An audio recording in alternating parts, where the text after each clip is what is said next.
I found out my wife was sleeping with my business partner on a Tuesday afternoon, and the worst part? She wanted me to know. The text came through while I was standing in line at the DMV of all places, not from some anonymous number or a concerned friend, from Natalie herself. My wife of 9 years. Mother of our 2 kids. The woman who'd cried in my arms just 3 months ago when her father died. We need to talk when you get home. I've done something. With Ryan. That was it. No explanation, no apology. Just a confession wrapped in 15 words that detonated my entire life.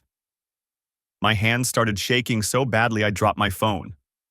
The woman behind me picked it up, gave me a concerned look, and asked if I was okay. I wasn't. I wouldn't be okay for a very long time. But I nodded anyway, took my phone back, and walked out of that building without renewing my license. The drive home took 12 minutes. I know because I watched every second tick by on the dashboard clock, my mind racing through possibilities, explanations, anything that might make those words mean something different than what they clearly said. Maybe Ryan had done something to her. Maybe this was some kind of joke. Maybe I'd misread the text entirely. I hadn't.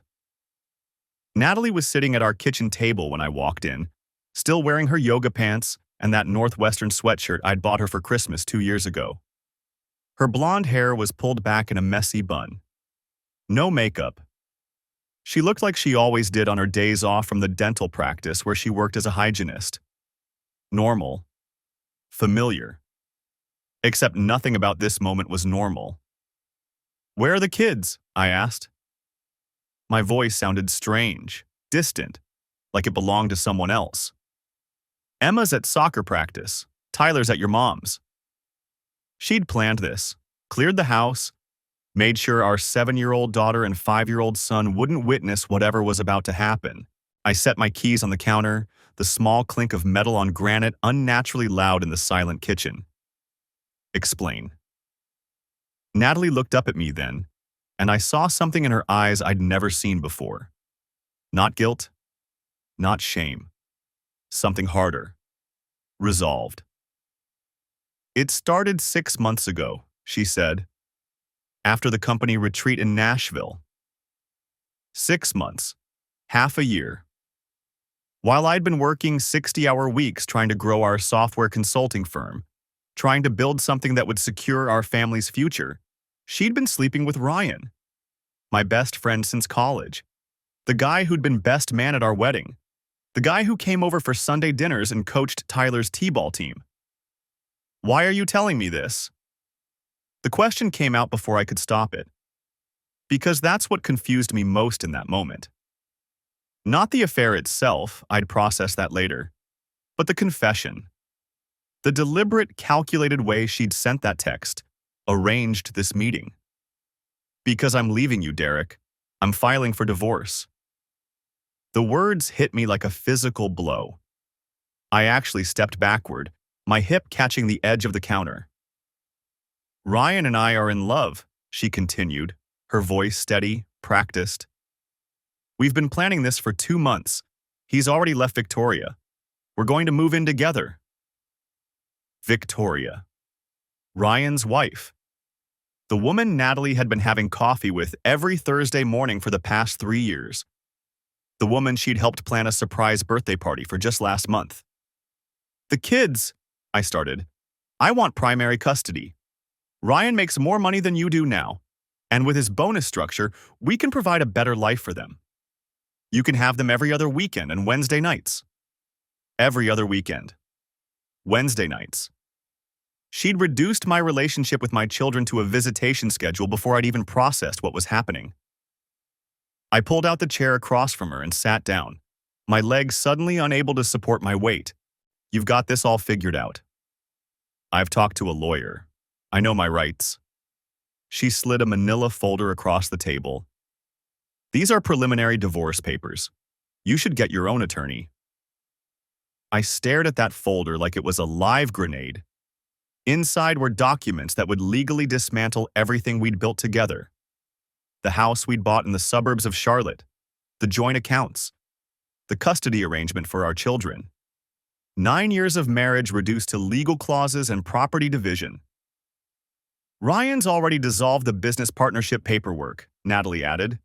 His lawyer will be in touch about buying out your share of the company. The company. Our company.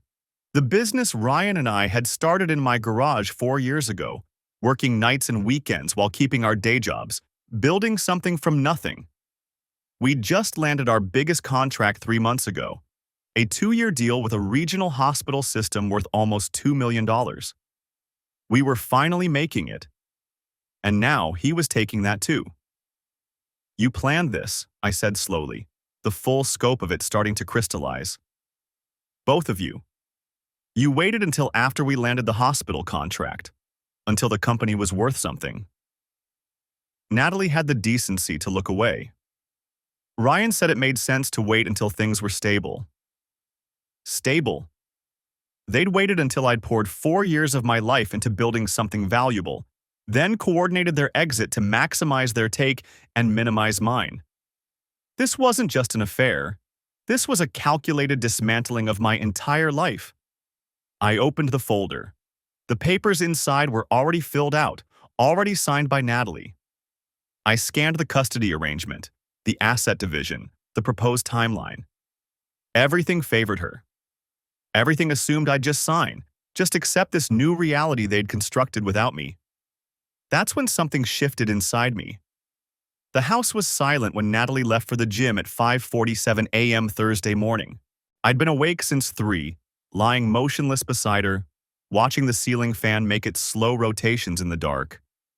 She'd kissed the kids goodbye Wednesday night like nothing had changed. Helped Tyler with his spelling words. Braided Emma's hair. Normal. Familiar. The whole performance made my stomach turn. I waited until her car pulled out of the driveway before I got up. The email had arrived at 11:34 p.m. the previous night. A forward from Natalie's account. One of those long chains where you have to scroll down through layers of replies to see the whole conversation. The subject line read, FWD, FWD, RE tonight's session. I'd been checking her email since Tuesday. Changed her password using the recovery phone number, my old cell that she'd kept linked to her accounts. She hadn't noticed yet.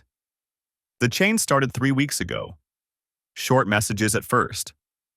Professional. Gym buddy stuff about workout schedules and protein intake. Then the tone shifted. You looked incredible in those leggings today. Can't stop thinking about that cool down stretch. Same time tomorrow? I'll make sure we get the private room again. Attached to several messages were photos. Natalie in workout clothes, angles carefully chosen. Mirror selfies in the gym bathroom. One showed her in just a sports bra, sweat glistening on her stomach. The kind of photo you don't send to someone you're just exercising with. The gym buddy's name was Trevor Callahan. His replies were worse. Explicit. Detailed descriptions of what he wanted to do during their next session. References to previous encounters in the sauna, the massage room, his car in the parking lot. I'd spent 2 hours reading through the entire chain. Every flirtatious exchange, every escalation, every lie she'd told me about girls' night or extra cardio. The forward had been an accident. She'd meant to delete the whole chain, but her finger must have slipped. Instead of trash, she'd hit forward, and my email address was still at the top of her frequent contacts. I printed every page. 37 sheets total, including the photos. By 6:15 a.m., I had them taped to every mirror in the house.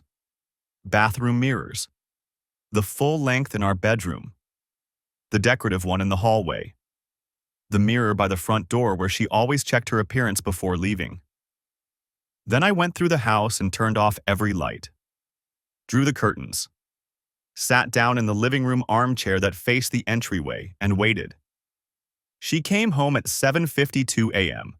I heard her key in the lock, the sound of her gym bag hitting the floor. Her footsteps in the dark hallway. Derek, why are all the lights? I flipped the switch. The hallway flooded with light. She stood frozen, staring at her own face taped to the mirror beside her. The photo where she was biting her lower lip, looking at the camera like she wanted to devour whoever was holding it. What the? Keep going, I said. My voice sounded calm, distant. There's more. She turned slowly, scanning the hallway. Saw the printed emails taped below the photo. Her face went white. Derek, I can explain. The bathroom's my favorite, I continued. The one where Trevor describes exactly what he did to you in the sauna. Very detailed. Really painted a picture. She moved toward me, hands raised. This isn't what it looks like.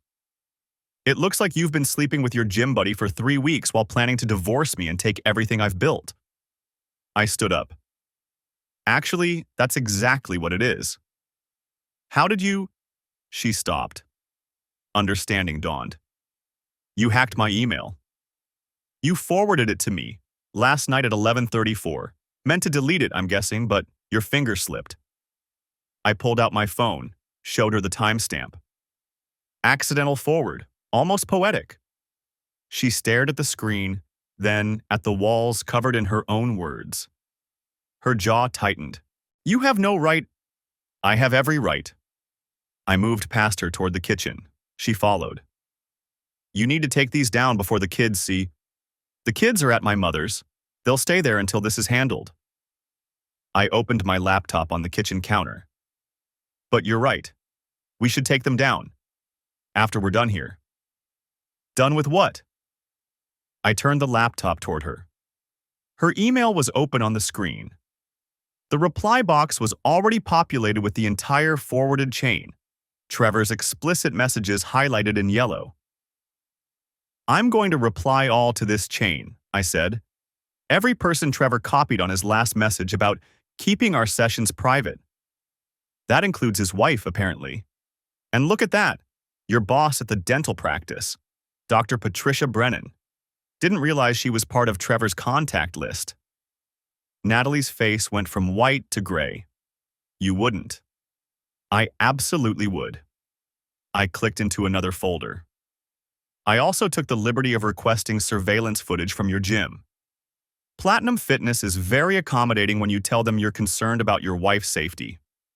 They sent me 3 weeks of footage from the parking lot, the hallway outside the private rooms, and the sauna entrance. I clicked play on a video file. Grainy security footage showed Natalie and a muscular man with dark hair entering one of the private workout rooms.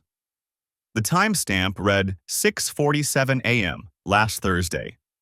They didn't come out for 43 minutes. That's not, we were just working out, right? I attached the video file to the email. I'm sure Dr. Brennan will understand. She seems like a reasonable person, very family-oriented from what I've read on the practice website. Lots of talk about trust and integrity. Natalie grabbed for the laptop. I pulled it away. Don't. Derek, please. You'll ruin everything. You already did that. I hovered the cursor over the send button.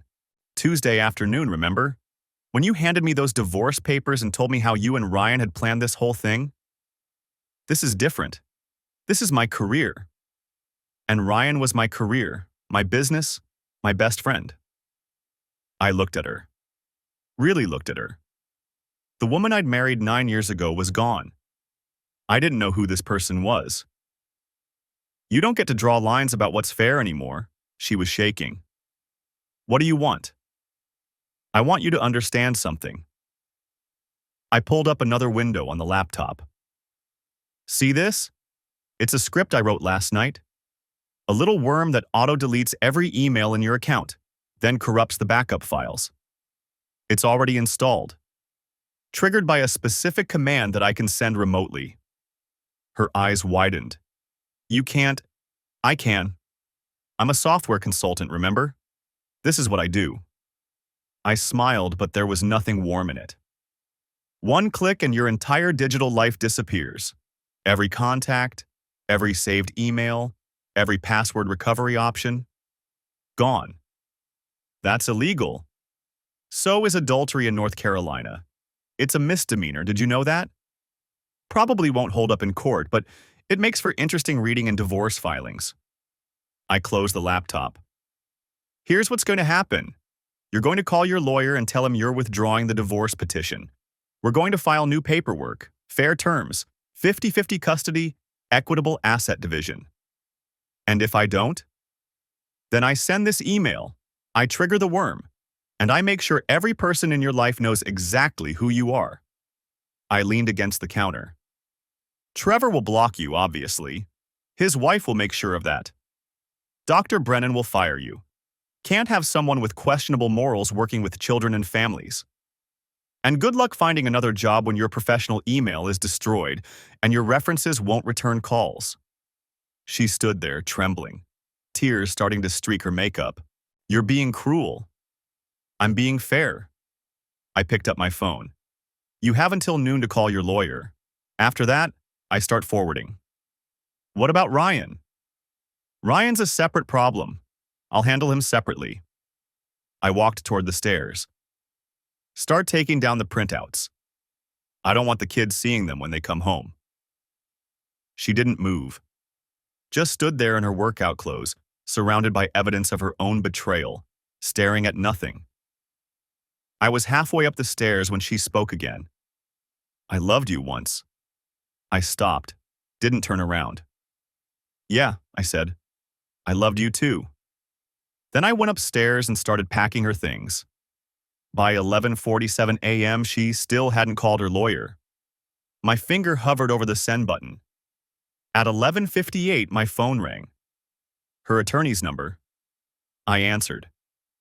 Mr. Patterson, this is Gerald Whitmore. My client would like to discuss revised terms. I looked out the bedroom window.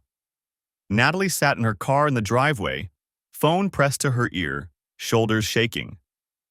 I'm listening, I said. The silence stretched between us like a taut wire. Natalie stood frozen in the kitchen doorway, her gym bag still hanging from her shoulder, eyes darting between the printed emails taped to every surface. The overhead lights I'd flipped on the moment she walked in illuminated every damning word, every flirty emoji, every carefully angled selfie. So, I said. My voice came out flat, controlled. I'm waiting.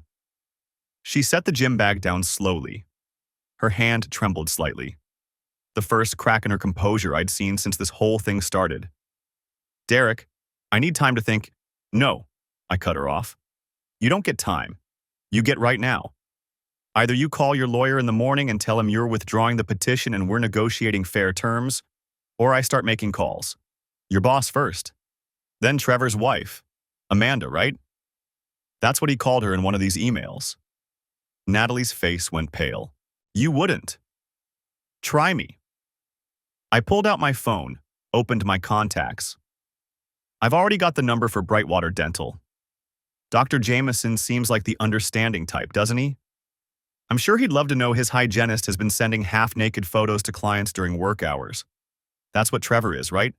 A client who came in for a cleaning? He's not, she stopped herself. Not what? Not a client? So you just met some random guy at the gym and started an affair? I laughed, and it sounded harsh even to my own ears.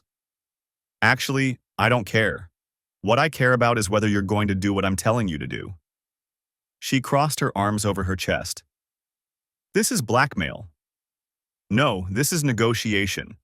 Blackmail would be if I was asking for something I'm not entitled to. I'm asking for exactly what I deserve. Half of everything we built together and equal time with my kids. You were going to take both from me, remember? Primary custody, the house. Probably would have bled me dry with support payments while you and Ryan played happy family. Her jaw tightened. Ryan and I are still... I don't care about Ryan right now. We'll deal with him separately. Right now, we're talking about Trevor. And your job. And whether you want everyone in your life to know exactly who you really are. She moved further into the kitchen, her eyes scanning the printed pages taped to the cabinets, the refrigerator, the microwave. Everywhere she looked, there they were, her own words coming back to haunt her. Can't wait to see you tomorrow, one read. Last night was incredible. Another. Thinking about you in the shower this morning, followed by 3 fire emojis. And the photos. God, the photos. Nothing explicit enough to be pornographic, but suggestive enough to be damning. Natalie in a sports bra and tight shorts, mirror selfies with captions about post-workout glow. Natalie in what looked like Trevor's apartment, wearing an oversized men's shirt and not much else. How long? She asked quietly. How long what? How long have you been reading my emails? I shrugged. Long enough. You really should have logged out of the home computer. And you definitely shouldn't have set up that auto-forward rule to your phone. Made it real easy to intercept things. That wasn't entirely true.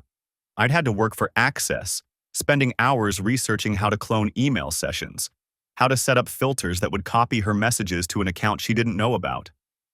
But she didn't need to know the details. You had no right to sleep with my business partner, or your gym trainer, or to plan out the complete destruction of my life while pretending everything was fine. So I guess we're both doing things we have no right to do. She pulled out one of the kitchen chairs and sat down heavily. For a long moment, she just stared at the table. When she looked up, her eyes were different, calculating, measuring. What exactly do you want? I already told you. 50-50 custody, no primary parent. We split the parenting time right down the middle, and we split it in a way that actually works for the kids, not whatever punishes me the most. The house gets sold, we split the proceeds. Retirement accounts get divided equally. You keep your car, I keep mine. We each walk away with half. And the business? That's between me and Ryan, not your concern. He's going to be part of my life, Derek. Part of the kids' lives. So it is my concern. The casual way she said it, like it was already a done deal, like Ryan had already replaced me not just in her bed but in my children's lives, made something cold and hard settle in my chest. Then you'd better hope Ryan's got enough money to support all 3 of you, I said, because you're not getting a dime more than what's fair. No alimony, no extra support, just a clean split. I could fight you on this. I could tell a judge you hacked my email, that you're threatening me. Go ahead. I leaned back against the counter. Tell a judge I discovered evidence of your infidelity, multiple affairs actually, and used it to negotiate fair terms instead of the lopsided arrangement you were planning. Tell them I wanted to avoid a nasty custody battle that would hurt our kids. See how sympathetic they are. She knew I was right. I could see it in the way her shoulders slumped slightly, the way her fingers drummed against the table surface. And if I agree to this, you'll what? Delete everything? Pretend you never saw it? I'll keep it to myself.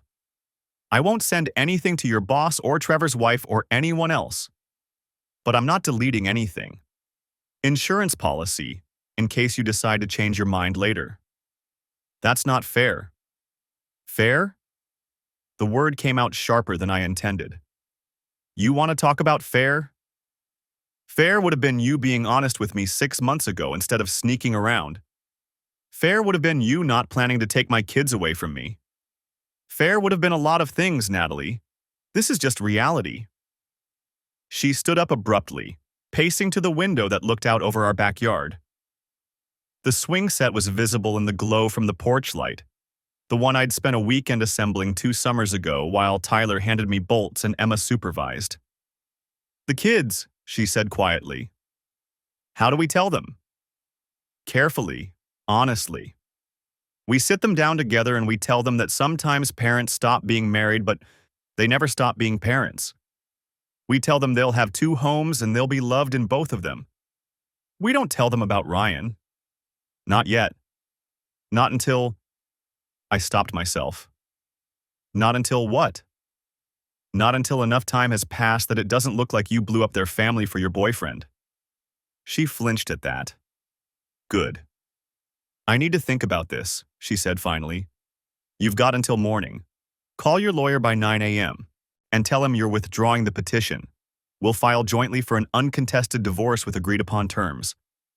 Or I start making calls at 9:01. She turned to face me fully. You've changed. Yeah, well, finding out your wife is sleeping with two different guys will do that to a person. I meant, she hesitated. You're colder, harder. You made me this way. I pushed off from the counter. I'm going to bed. Guest room. You can have our room tonight. Tomorrow we start figuring out new living arrangements until the house sells. I walked past her, close enough to smell her perfume. The same scent she'd worn on our wedding day. It made my stomach turn. Derek? I stopped but didn't turn around. I'm sorry. For what it's worth, I really am sorry.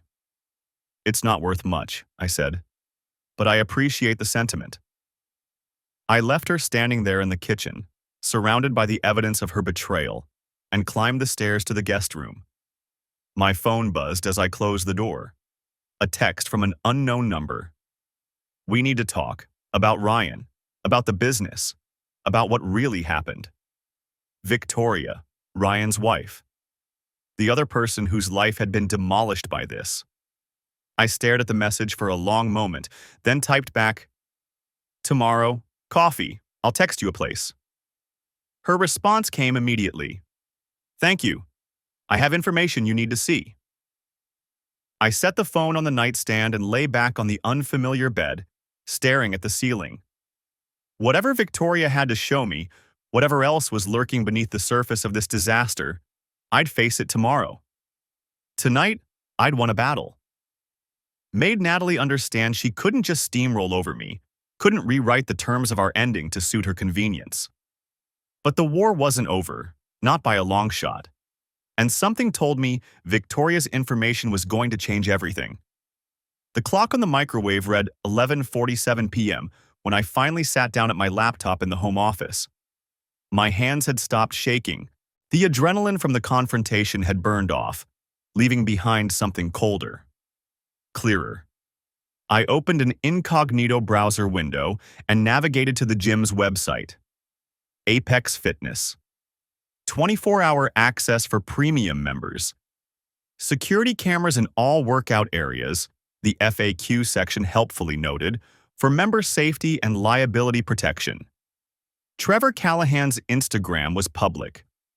Personal trainer, fitness model, motivational quotes overlaid on shirtless mirror selfies. Married, according to the bio. Jessica Callahan's profile was linked right there. She posted pictures of their two kids, a boy and a girl younger than mine. I took screenshots, saved everything to an encrypted folder. Then I went back to Natalie's email, the one I'd already downloaded in its entirety before deploying the malware. I'd told her the virus would activate if she tried to access her account.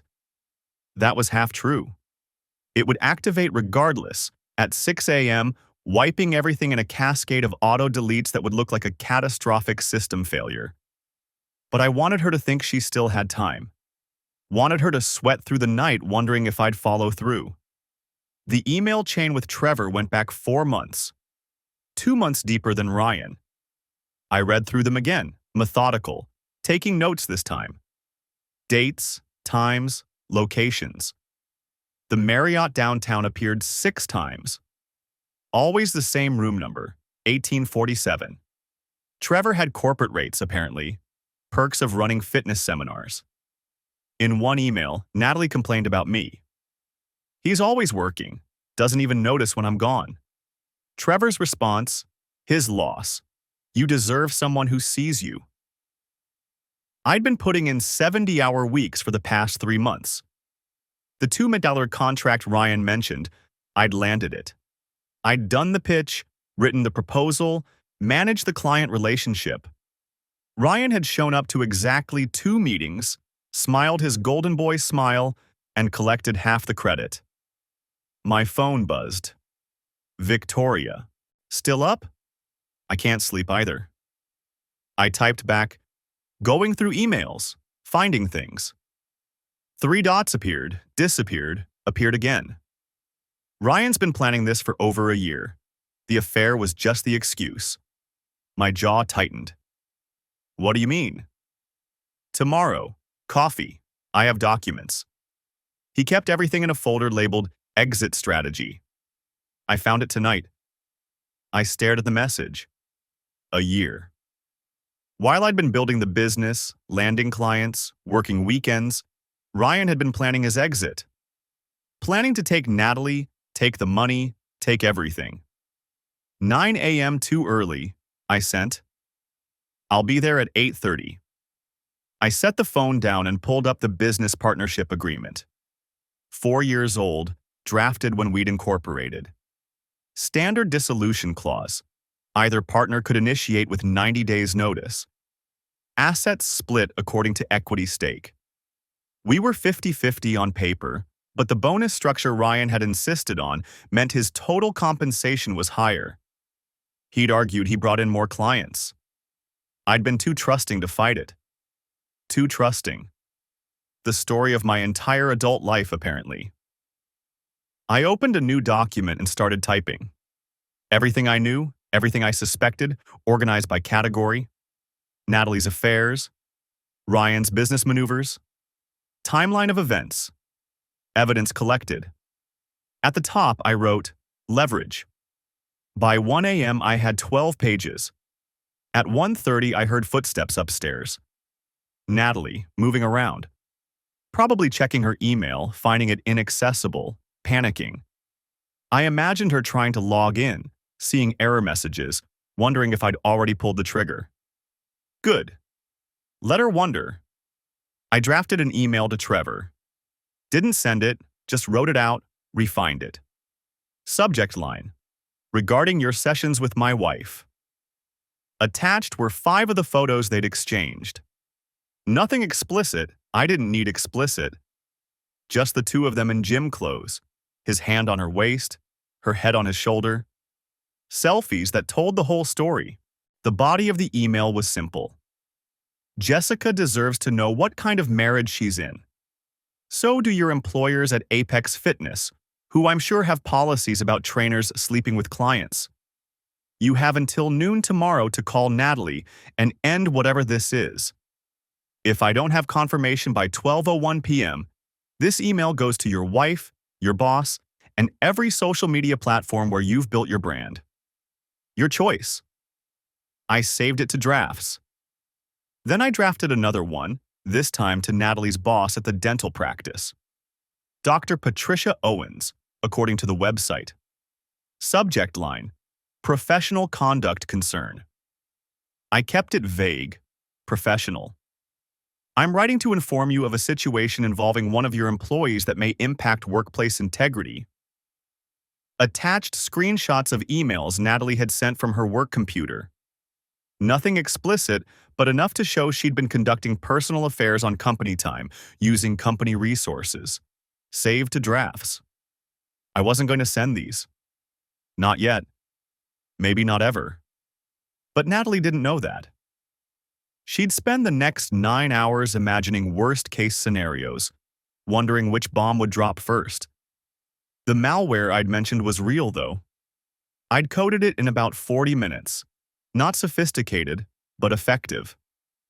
At 6 a.m., it would start deleting emails in reverse chronological order, oldest first. By the time Natalie woke up and tried to salvage anything, half her inbox would be gone. The other half would follow over the next 3 hours, slow enough that she'd watch it happen, fast enough that she couldn't stop it. Petty? Maybe. But she'd tried to delete me from my own life. This felt proportional. At 2 a.m., my phone buzzed again. Unknown number. This is Trevor. We need to talk. I stared at the message. He must have gotten my number from Natalie. She'd probably called him in a panic, told him I knew, warned him I had evidence. I didn't respond. Let him sweat too. Another message. I didn't know she was married at first. When I found out, I tried to end it. She said you were separated. I typed, we live in the same house, sleep in the same bed, raise our kids together. That's not separated. I'm sorry, man. I made a mistake. You made a choice, multiple choices, for 4 months. What do you want? That was the question, wasn't it? What did I want? 24 hours ago, I'd wanted my marriage to work. Wanted to believe Natalie and I could make it to our 10th anniversary, our 20th, grow old together. Wanted my kids to have an intact family. Now I wanted something simpler. I wanted the truth. All of it. And I wanted everyone who'd lied to me to face consequences. Call Natalie tomorrow morning. Tell her it's over. Block her number. If I find out you've contacted her again, Jessica gets everything. Understand? 3 dots. Then, yeah, understood. I blocked his number and set the phone aside. The house was quiet. Natalie had stopped moving around upstairs. Either she'd given up trying to access her email, or she'd cried herself to sleep. I didn't particularly care which. I pulled up the business bank statements. Ryan had been careful, but not careful enough. 3 transfers over the past 6 months, each labeled consulting fees, each going to an LLC I didn't recognize. Total, $47,000. Our partnership agreement required both signatures for transfers over $5,000. I took screenshots, added them to my evidence file.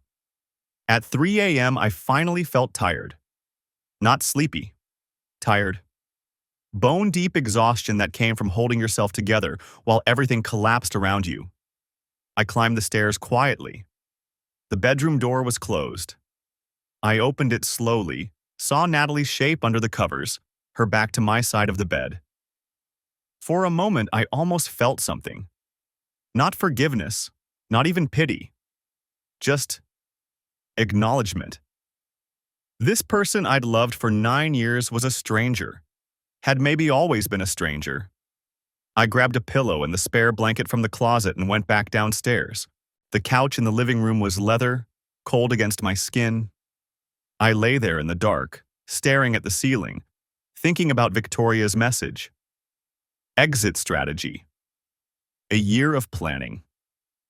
While I'd been building our future, Ryan had been plotting his escape, and Natalie had been auditioning replacements.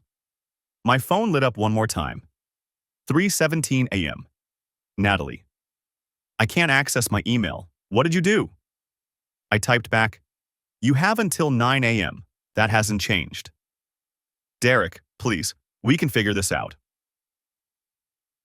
9 a.m. Not a minute later.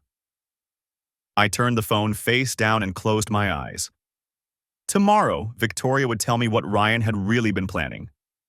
Tomorrow, I'd find out how deep this betrayal went.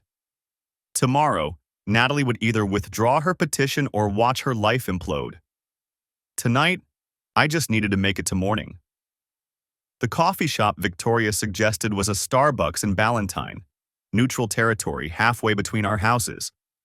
I arrived 10 minutes early, ordered black coffee I didn't want, and claimed a table in the corner where I could watch the door. She walked in at exactly 8 o'clock. I'd seen Victoria plenty of times. Backyard barbecues, company holiday parties, kids' birthday celebrations. She'd always been polished, put together. Ryan's perfect corporate wife with her salon highlights and tennis league tan. The woman who approached my table looked like she'd aged 5 years in a week. Her hair was pulled back in a ponytail, no makeup, dark circles under her eyes. She wore jeans and an oversized cardigan that might have been Ryan's. When she sat down across from me, I noticed her wedding ring was gone. Thanks for meeting me, she said. You said you found something. She nodded, reaching into her purse and pulling out a tablet. Ryan thinks I'm at my sister's. He doesn't know I took this from his office. She set the tablet between us, already unlocked to a folder structure. The main folder was labeled Exit Strategy, updated 11/2023. My stomach tightened. Victoria tapped the screen, opening a subfolder. He's been planning this for 14 months, maybe longer. The first document was a spreadsheet titled Asset Allocation Final. I scanned the columns, my coffee forgotten. Ryan had cataloged everything. The business accounts, the equipment, the client contracts. But he'd also included valuations, what each asset would be worth in a forced buyout scenario versus a negotiated split. Keep scrolling, Victoria said quietly. The next tab showed projected revenue streams, but with a crucial detail. Client contracts were categorized as R-controlled or shared. The R-controlled list included our 3 biggest accounts, representing 70% of our annual revenue. He's been positioning himself as the primary contact, I said, the realization settling like concrete in my chest. Making sure clients see him as essential. There's more. She swiped to another document. Legal strategy, partnership dissolution. It was a memo to himself, dated 8 months ago. Ryan had consulted with 3 different attorneys, shopping for the one who'd give him the most aggressive approach. He'd settled on someone named Gerald Whitmore, a specialist in business disputes. The memo outlined Ryan's position, that his contributions to the company justified a 70-30 split in his favor. That I'd been increasingly distracted by personal matters for the past year. A fiction he planned to support with documentation of my time spent on family obligations. He's been building a case, Victoria said. Emails to himself noting every time you left early for a kids' event. Screenshots of your calendar blocking out family time. He's going to argue you weren't holding up your end. I read through the document, my jaw clenched. Ryan had even drafted talking points for client conversations, subtle suggestions that the company's success was primarily due to his leadership, that I was the technical guy, but he was the vision. When did you find this? Saturday night. He left the tablet in his car and I... She paused, her voice cracking slightly. I knew something was wrong. The way he'd been acting, the late nights, the secretiveness. I thought maybe he was having an affair, so I looked. You were right about the affair. I confronted him Sunday morning. He didn't deny it. Said he and Natalie had developed feelings during the Nashville retreat, that they'd tried to fight it, but... She made a bitter sound. He actually used the word soulmates. I thought about Natalie's cold recitation in our kitchen, the practiced quality of her confession. They coordinated this. Oh, they coordinated everything.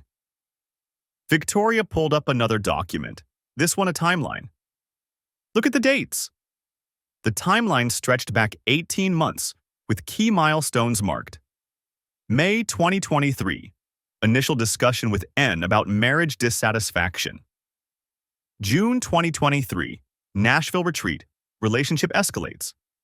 July 2023, consult with G. Whitmore, Rio business dissolution options. August 2023, N begins documenting D's parenting issues. September 2023, open separate account for asset protection. October 2023, secure commitment from key clients. November 2023, N begins relationship with backup option, TC, for leverage. December 2023, wait for Patterson Solutions contract finalization. January 2024, execute. I stared at the entry about Trevor. Backup option for leverage?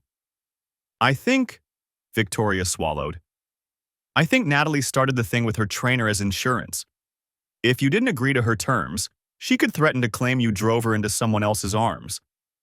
Make you look like the bad husband. The calculation was breathtaking.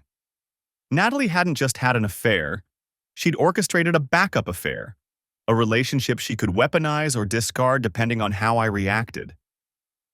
Ryan has notes about it, Victoria continued, pulling up an email exchange. Look. The email was from Natalie to Ryan, dated 3 weeks ago. T is getting clingy, wants me to leave D for him. I've been managing it but might need to accelerate timeline. Can you push the Meridian contract through faster? Ryan's response, hold steady. 2 more weeks and the contract is locked. After that, D can't touch our revenue stream. Keep T on the hook until then. We might need the leverage. They were using Trevor, I said. They were using everyone. Victoria's voice hardened. You, me, Trevor, their kids. Everything was a chess piece. I scrolled through more documents. There were drafts of Natalie's confession text, revised multiple times, notes on optimal timing, waiting until I was in public at the DMV where I couldn't react explosively, contingency plans if I hired a lawyer immediately versus if I was too shocked to act. They'd gamed out every scenario. "There's one more thing," Victoria said. She pulled up a folder labeled Financial Restructuring. Inside were bank statements for an account I'd never seen. The account name was RS Consulting LLC, Ryan's initials. "He's been funneling money," I said, scanning the transactions. $53,000 over the past 6 months. He'd invoice Patterson Solutions for consulting services, then approve his own invoices. The payments went to this account. I recognized some of the invoice descriptions, legitimate expenses that Ryan had apparently duplicated, billing them once to our company account and once to his private LLC. "This is embezzlement." "His lawyer doesn't know about this part," Victoria said. I checked his correspondence with Whitmore. Ryan told him the business split would be contentious but legitimate. He didn't mention the side account. I sat back, my mind racing through implications. Ryan had been stealing from the company, positioning himself to take the majority of our assets, and coordinating with my wife to ensure I'd be too emotionally devastated to fight back effectively, except they'd miscalculated. Natalie's accidental email forward had exposed the Trevor angle, giving me leverage they hadn't anticipated. And Victoria's discovery of Ryan's tablet meant I now had documentation of the entire conspiracy. "What do you want?" I asked Victoria. She met my eyes. "I want him to lose. Everything he planned, everything he thought he'd get. I want him to walk away with nothing. Your divorce?" I filed Monday morning. My attorney is Jennifer Walsh. She's expensive, but she's vicious. Victoria's expression was cold. Ryan thought I'd be the compliant wife, that I'd accept whatever settlement he offered because I'd be too embarrassed about the affair to fight. He was wrong. "What about the business?" "That's why I'm here." She pulled up one more document, this one a contract draft. Ryan's been negotiating with Meridian Tech to spin off their contract into a separate entity, with him as the sole principal. He planned to announce it next week after your divorce was filed, present it as a fait accompli. The Meridian contract was our anchor client, the $2 million deal that had taken 8 months to close. If Ryan pulled it into a separate company, Patterson Solutions would be gutted. He can't do that without my approval. He's been telling Meridian you're planning to leave the business, that the partnership is dissolving and he's the continuity option. They think they're protecting their interests by negotiating with him directly. I felt the anger crystallizing into something focused, purposeful. "We need to call them. I have the contact information for their VP of Technology, Todd Brennan. He's the decision maker." Victoria slid a piece of paper across the table. "Ryan's meeting with him Friday afternoon to finalize the spinoff." "What's today?" "Wednesday." 2 days. I had 2 days to outmaneuver Ryan's 14-month plan. I looked at Victoria, this woman I'd known for years but never really seen. Ryan's wife, his accessory, the polished figure at his side during company events. She wasn't that person anymore. "If we do this," I said, "it's going to get ugly."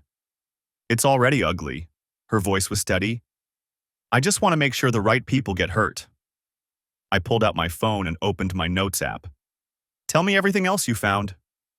Victoria smiled for the first time since she'd sat down. It wasn't a happy expression. "Let's burn it all down," she said. The email from Natalie hit my inbox at 8:47 a.m. Subject line: "Re your demands." I'd been sitting at my desk since 6, coffee going cold in the mug beside my laptop, watching the minutes crawl past. Victoria had left my house around 2 in the morning. Both of us wired on adrenaline and strategy, her thumb drive tucked safely in my laptop bag. We'd mapped out the next 72 hours like generals planning an invasion. My hand hovered over the mouse. 13 minutes early. That meant something. Natalie never did anything without calculation. Early meant eager. Eager meant scared. I clicked. Derek, I accept your terms. 50-50 custody as outlined. Equal division of marital assets. I will sign whatever documents your attorney prepares. I've ended things with Trevor. Deleted all communications. There's nothing for you to find or expose. I want this over quickly and quietly. For the kids. N. For the kids. The phrase sat there at the bottom like a punchline to a joke only she found funny. I read it 3 times looking for the trap, the hidden angle. The email was too clean, too compliant. Natalie didn't surrender. She repositioned. I forwarded it to my attorney, Brian Winters, with a single line. Get the papers ready. She'll sign by end of week. Then I opened my monitoring software. The malware I deployed on Natalie's email had been working overtime. Every message, every login, every deleted draft, all of it mirrored to a secure server I'd set up. I scrolled through her activity from the past 12 hours. 11:43 p.m. Email to Trevor. Subject: We need to stop. The body was brief, almost identical to what she'd told me. Clean break, no explanation, just a cold severance. Trevor had responded at 11:58 p.m. with a string of confused, then angry messages. She'd blocked him at 12:02 a.m. 12:15 a.m. Email to her sister in Portland. Draft only, never sent. Derek knows about Trevor. I don't know how. He's got something on me and I can't risk. The draft ended there. She deleted it instead of finishing. 1:33 a.m. Search history on her phone. Can deleted emails be recovered?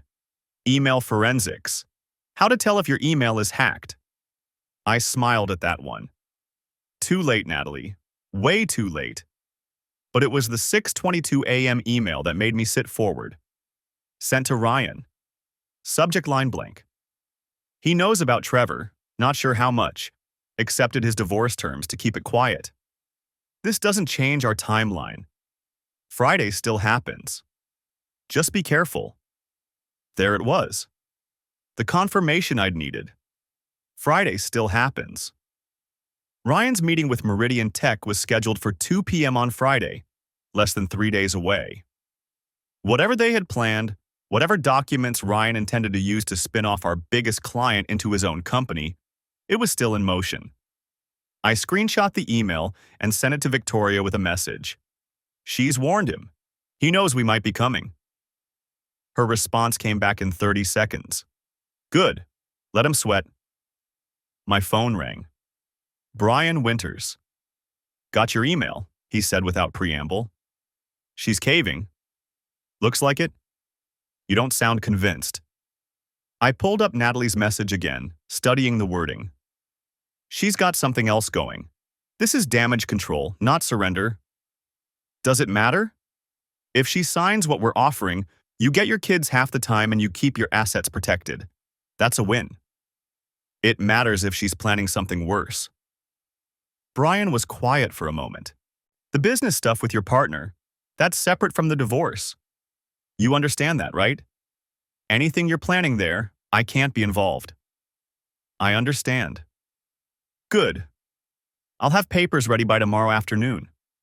Soon as she signs, we file. You'll be legally separated within a week, divorced in 6 months assuming she doesn't contest. She won't contest. How can you be sure?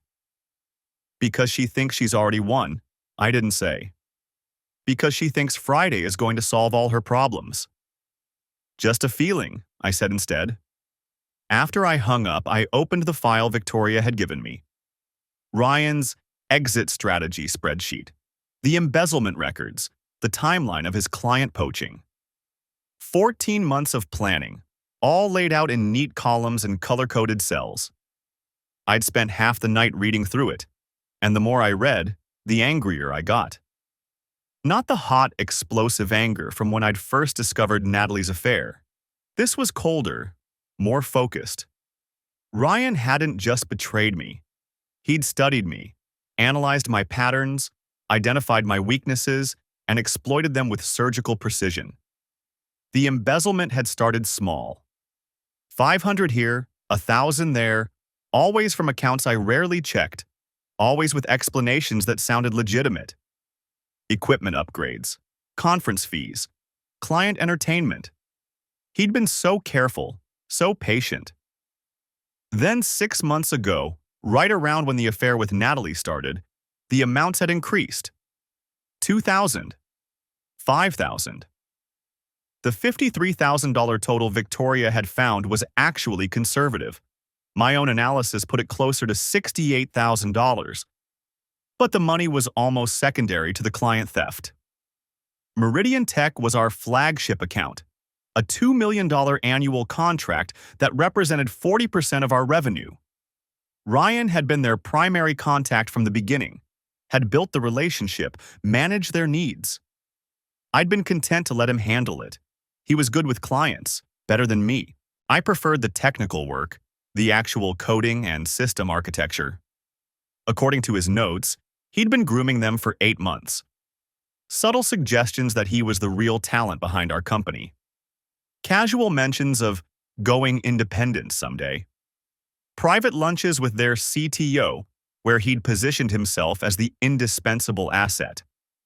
The Friday meeting was the culmination.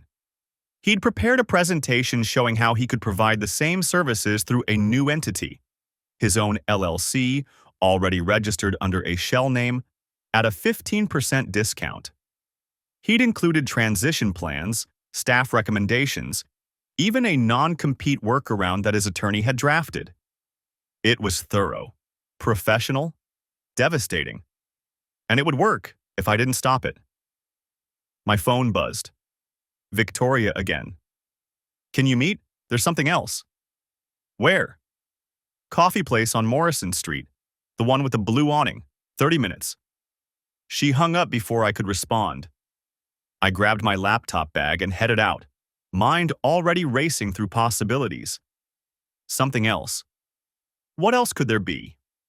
We'd already uncovered the affair, the embezzlement, the business theft, the coordinated timeline. What stone was left unturned? The coffee shop was nearly empty at 9:30 on a Wednesday morning. Victoria sat in the back corner, 2 cups already on the table, her expression tight. You look like you didn't sleep, I said, sliding into the seat across from her. I didn't. I kept reading through Ryan's files. She pushed one of the cups toward me. Black, right? Yeah, thanks. She pulled out her phone, tapped a few times, then turned it toward me. Look at this. It was a scanned document, Ryan's handwriting on yellow legal paper. A list of names and dollar amounts. Meridian Tech, 2 Modors, confirmed Friday. Barton Industries, $800K, soft commit, pending. Streamline Solutions, $400K, interest expressed. Below that, a second list. Office lease, downtown, $4,500 month. Staff poaching, Katie, admin, $55K, Devin, junior dev, $65K. Equipment, infrastructure, $40K initial. Legal, incorporation contracts, $15K. Total startup costs, $80K. Available funds, $68K, company, $40K, personal savings, $70K, end contribution. My eyes stopped on the last line. End contribution, I said slowly. Natalie. $75,000. Victoria's voice was flat.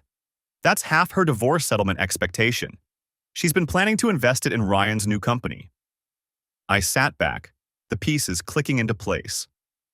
The aggressive custody demands, the asset division that heavily favored her. She hadn't been trying to punish me. She'd been trying to fund Ryan's business theft. They were going to be partners, I said. Not just, whatever they are, actual business partners. Look at the next page. Victoria swiped, and another document appeared.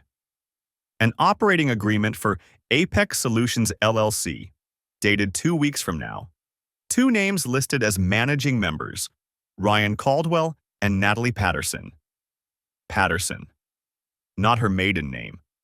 She was planning to keep mine even after the divorce, use it for the new business. There's more, Victoria said quietly. Look at the ownership split. 60% Ryan, 40% Natalie. She's putting in more cash than that percentage represents, I said. Exactly. Which means either she's a terrible negotiator or there's something else she's bringing to the table. Victoria nodded. I think she's been feeding Ryan information. Client contacts, project details, pricing strategies. Everything you've been working on, she's had access to your home office, your laptop when you're asleep, your phone probably. The coffee tasted like ash in my mouth. I set the cup down carefully, afraid I might crush it. How long have you known about this part? Found it around 4 this morning. I wanted to verify everything before I told you. She pulled her phone back, closed the images. Derek, they're not just stealing your business. They're stealing your entire professional life. Every client relationship, every proprietary process, every competitive advantage you've built. And they're using your own wife's access to do it. I thought about Natalie's email, her quick compliance, her eagerness to settle. Friday still happens. She didn't need a drawn-out divorce battle anymore. She just needed me distracted, focused on custody arrangements and asset division, while Ryan executed the real plan. By the time the divorce was final, I'd be left with half of nothing. A gutted company with no major clients and a partner who'd vanished into his own venture. We need to move up our timeline, I said. Thursday morning, I walked into Todd Brennan's office unannounced. His assistant tried to stop me, but I'd timed it perfectly. Caught him between meetings, his door open, no easy escape route. He looked up from his computer, confusion crossing his face as I stepped inside and closed the door behind me. Derek Patterson, I said, extending my hand. Patterson Solutions. I believe you have a meeting scheduled with my partner tomorrow. Todd half rose from his chair, caught between politeness and alarm. Yes, but that meeting is with Ryan. Ryan Caldwell doesn't have authority to negotiate contracts on behalf of our company. I set my laptop bag on his desk, pulled out a folder. He especially doesn't have authority to spin off your account into a separate entity that he owns, which is what tomorrow's meeting is actually about. Todd's expression shifted. I'm not sure what you mean. I mean, Ryan has been positioning himself to steal your contract. He's been telling you our partnership is dissolving, that he's the continuity option, that working with his new company would be seamless. I opened the folder, spread documents across his desk. Here's our partnership agreement. Note the section about client ownership. All contracts belong jointly to the company, not to individual partners. Here's our corporate structure, and here's the embezzlement documentation showing Ryan has been stealing from our business accounts for 6 months. Todd picked up the bank statements, his face going pale as he scanned the highlighted transactions. Ryan's been funding his new venture with money stolen from our company, I continued. Money that was supposed to go towards servicing your account. Equipment upgrades, staff training, infrastructure improvements. He's been billing us for services he never provided, then pocketing the difference. Todd set the papers down. This is a serious accusation. It's a serious crime. I've already filed a report with the Charlotte-Mecklenburg Police Department, White Collar Division. They're very interested in the $68,000 discrepancy.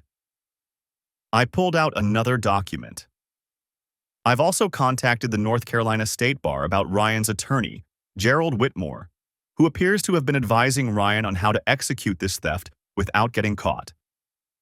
Turns out lawyers aren't supposed to help clients commit fraud. Todd pushed back from his desk, ran a hand through his hair. Ryan said you were having personal problems, that you were distracted, that the business was suffering because of your divorce. My wife is having an affair with Ryan. They've been planning this together for over a year. The affair, the business theft, the divorce, all of it coordinated to maximize what they could take from me. I met his eyes. Ryan counted on you believing his version. Counted on you being so worried about continuity that you wouldn't ask questions. I need to make some calls. Make them. But first, I need you to understand something. I leaned forward. Patterson Solutions is stable. Our partnership is dissolving, yes, but I'm buying Ryan out, not the other way around. Every system you rely on, every process, every piece of custom code, I built it. Ryan's a salesman, a good one, but he doesn't actually know how to do the work. Todd was quiet for a long moment, studying the documents spread across his desk. The meeting tomorrow, let it happen, I said. Let Ryan make his pitch. Record it if you can. Then tell him you're staying with Patterson Solutions, and you expect him to honor the transition terms in our original contract. And if he pushes back? He won't. Not once he realizes you know what he's been doing. I gathered the documents, left copies on Todd's desk. I'll send you a formal communication this afternoon confirming our company's commitment to your account. You'll have my personal cell number. Any issues, any concerns, you call me directly. Todd nodded slowly. I appreciate you coming to me with this. I appreciate you listening. I picked up my laptop bag. One more thing. Ryan will probably tell you I'm lying, that I'm bitter about the divorce, that this is personal revenge. Ask yourself why I'd risk my professional reputation on lies when I could just let him leave and rebuild on my own. Why are you fighting for this? Todd asked. If your partner's stealing from you, your wife's leaving you, why not just start over somewhere else? I paused at the door. Because they counted on me being too broken to fight back, and I'm not giving them the satisfaction. The divorce papers were waiting when I got home. Natalie had signed everything, her signature precise and controlled at the bottom of each page. Brian had already filed them with the court. We were officially separated, the 60-day clock ticking toward dissolution. I found Natalie in the kitchen, packing dishes into boxes. She'd moved fast. Half the cabinets were already empty. You're taking the wedding china? I asked. She didn't turn around. It was my grandmother's. No, it was a gift from your grandmother, to both of us, for our wedding. Does it matter? She sealed the box with packing tape. You're getting the house. I'm taking some dishes. I leaned against the doorframe, watching her work. She moved with purpose, efficient, focused, like this was just another task to complete. Ryan's meeting with Meridian is tomorrow, I said. Her hands stilled for just a moment. Then she resumed packing. I don't know what you're talking about. Yes, you do. 2 o'clock, Meridian's office is downtown. He's going to pitch them on moving their contract to his new company, the one you're investing $75,000 in. She turned then, her expression carefully neutral. You're paranoid. I'm informed.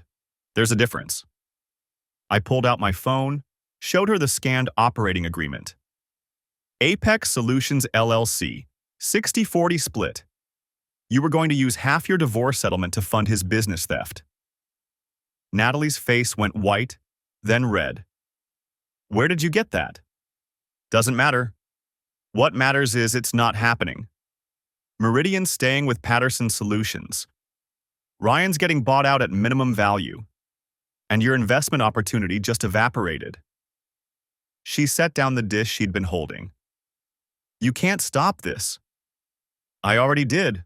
Talked to Todd Brennan this morning. Showed him the embezzlement records, the partnership agreement, everything. Ryan's meeting tomorrow is going to be very short and very uncomfortable. You're lying. Call Ryan. Ask him. I pocketed my phone. Or better yet, wait until tomorrow afternoon. I'm sure he'll have plenty to say when he realizes his 14-month plan just collapsed. Natalie grabbed her phone, fingers flying across the screen. I watched her type, send, wait. Her expression grew tighter with each passing second.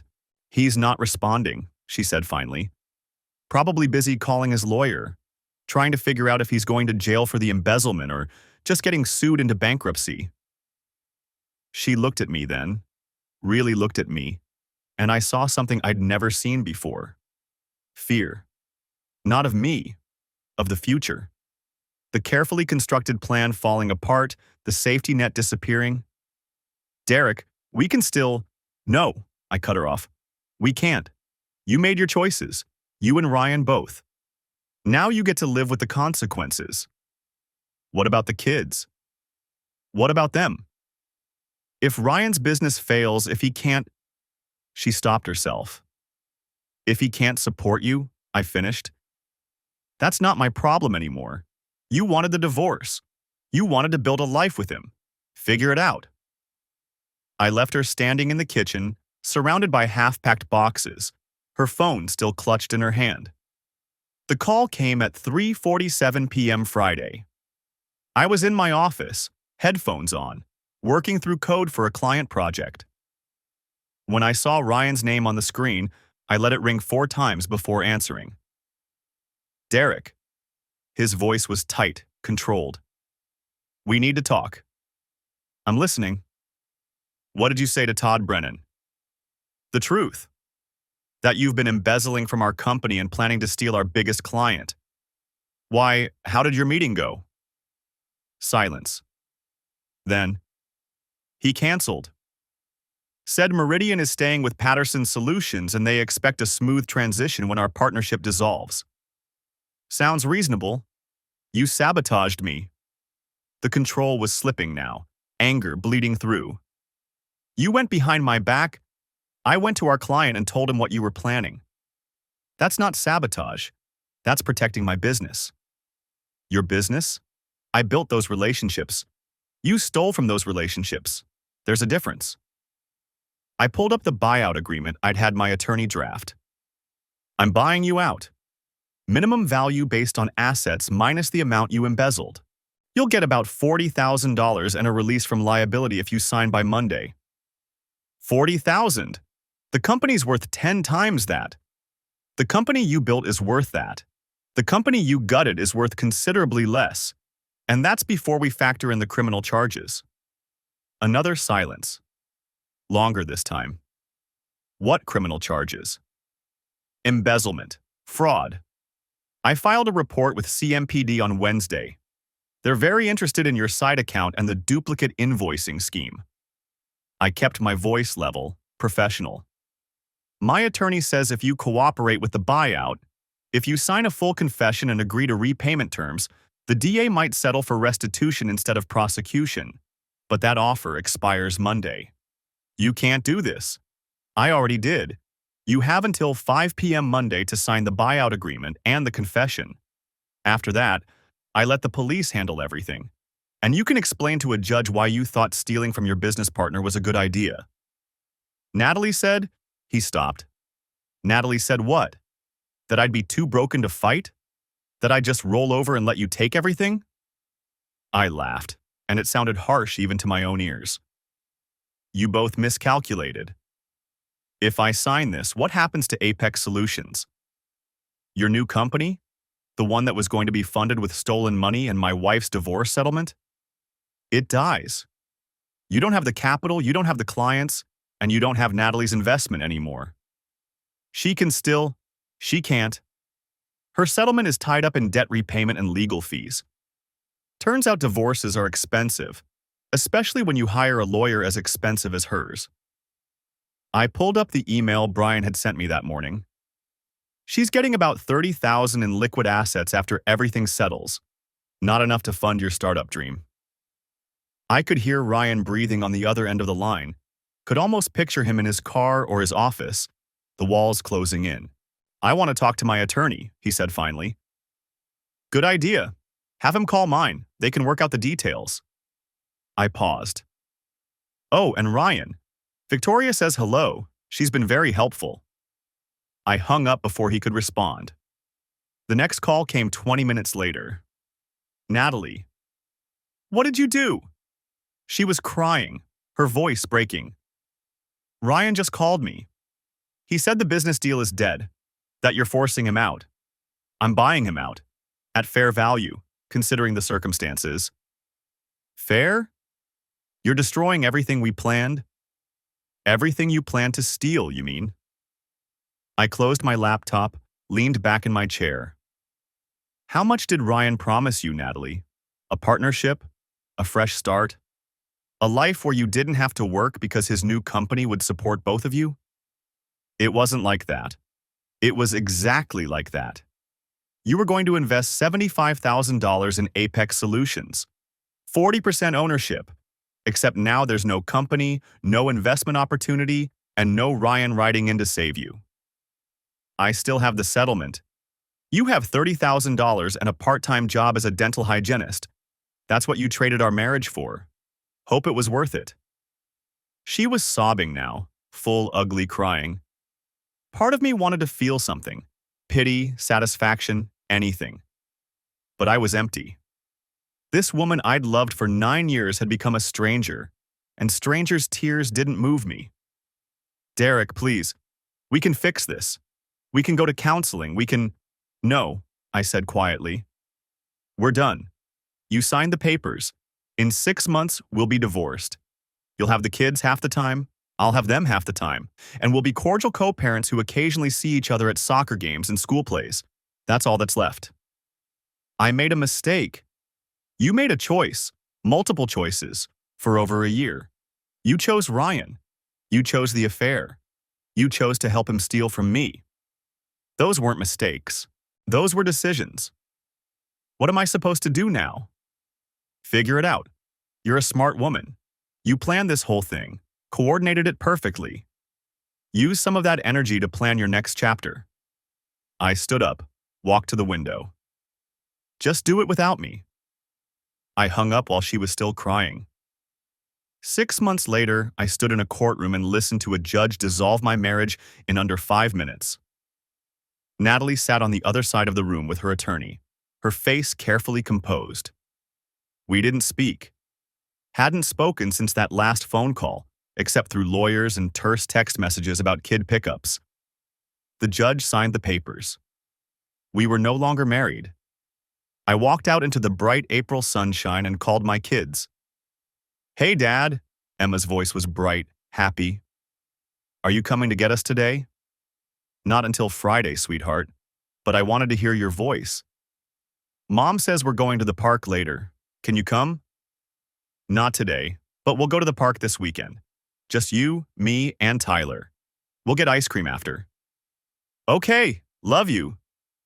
Love you too. Tyler got on the line, told me about his t-ball game, about the home run he'd hit, about the new friend he'd made at school. Normal kid stuff. Beautiful, ordinary, untouched by the ugliness of adult decisions. When I hung up, Victoria was waiting by my car. It's done? She asked. It's done. Her divorce had finalized 3 weeks earlier. Ryan had fought it, tried to claim she'd stolen his business documents, tried to paint her as vindictive and unstable. The judge hadn't been impressed. Victoria walked away with half of everything, including half the debt from Ryan's failed business venture. Ryan had signed the buyout agreement on the Monday deadline, along with the confession and the repayment plan. The DA had agreed to deferred prosecution. If Ryan paid back the embezzled funds and stayed out of trouble for 2 years, the charges would be dropped. He was working as a sales manager for a tech company in Raleigh now, 2 hours away, living in a 1-bedroom apartment and sending child support payments to Victoria. Apex Solutions LLC had been dissolved before it ever opened its doors. How do you feel? Victoria asked. I thought about it. Lighter. Yeah, she smiled. Me too. We stood there in the courthouse parking lot. 2 people who'd been strangers a year ago, brought together by betrayal and bound by the shared experience of surviving it. Coffee? She asked. Sure, but I'm buying. We walked to her car and I realized something. I was okay, not happy, not healed, but okay. The anger had burned itself out weeks ago, leaving behind something clearer. I'd lost my marriage, lost my business partner, lost the future I'd imagined. But I'd kept my kids, kept my integrity, kept my company. And I'd learned something valuable. People will show you who they are if you pay attention. Natalie and Ryan had shown me they were willing to lie, steal, and betray for their own benefit. That knowledge hurt, but it was also liberating. I didn't have to wonder anymore. Didn't have to question my judgment or blame myself for missing signs. They'd made their choices. I'd made mine. The difference was, I could live with mine. A year after the divorce, Emma asked me why her mom and I weren't together anymore. We were sitting at the kitchen table in my new house, a smaller place in a good school district, with a yard big enough for a swing set and a dog Tyler had named Rocket. The question came out of nowhere, sandwiched between homework help and dinner prep. Sometimes adults stop being good partners, I said carefully. It doesn't mean we stop loving you. It just means we're better as friends who both love you than as married people. But you're not really friends, Emma said. She was 9 now, observant, too smart for easy answers. You're right, we're not friends. But we're good parents together. We both show up for you. We both love you. That's what matters. Did Mom do something bad? I looked at my daughter, at her serious expression in her father's eyes, and I chose my words carefully. Your mom made choices I didn't agree with. I made choices she didn't agree with. We both could have done things differently. But you and Tyler? You're the best thing we ever did together. And that's never going to change. Emma seemed satisfied with that. She went back to her math homework, and I went back to chopping vegetables for dinner. The truth was more complicated, of course. The truth was that Natalie had tried to destroy me, and I'd fought back harder than she'd expected. The truth was that Ryan was still paying off his embezzlement debt, still trying to rebuild a career he'd torpedoed with greed and stupidity.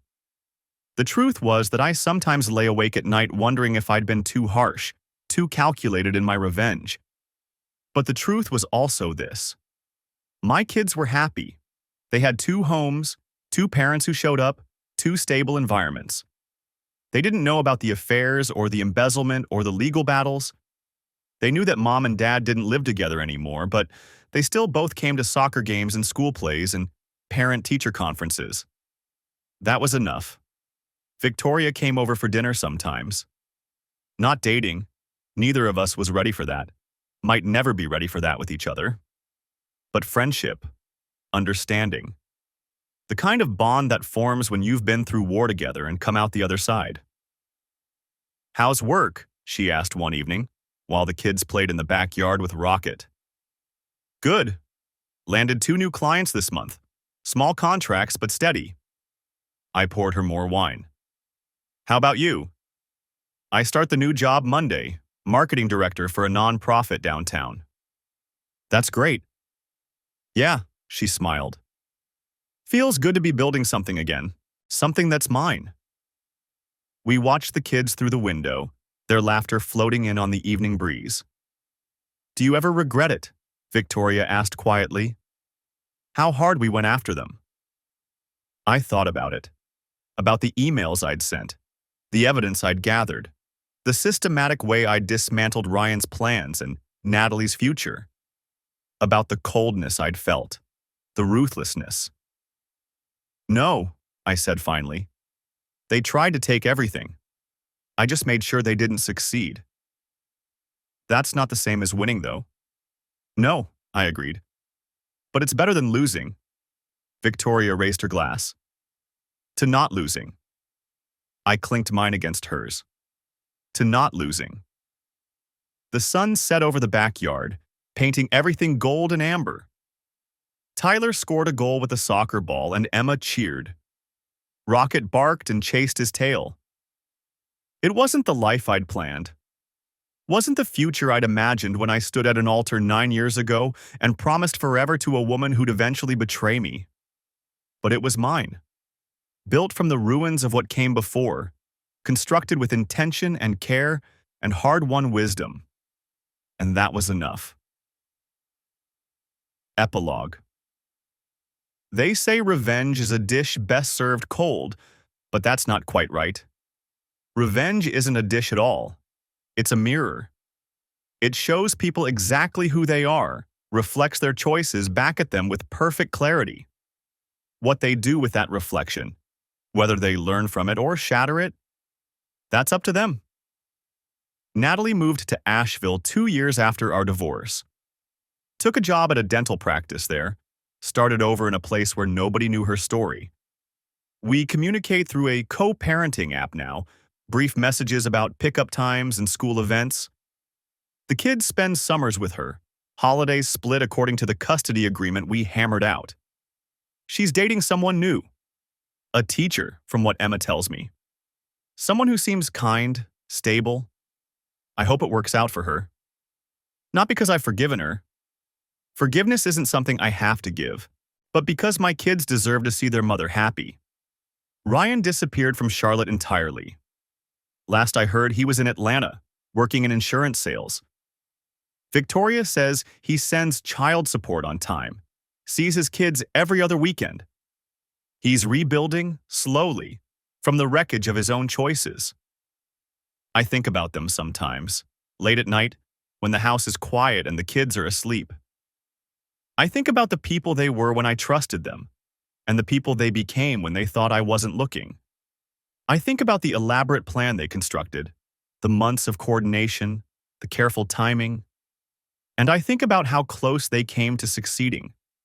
If Natalie hadn't accidentally forwarded that email, if Victoria hadn't found Ryan's tablet, if I'd been just a little more broken, a little less willing to fight back, they would have won.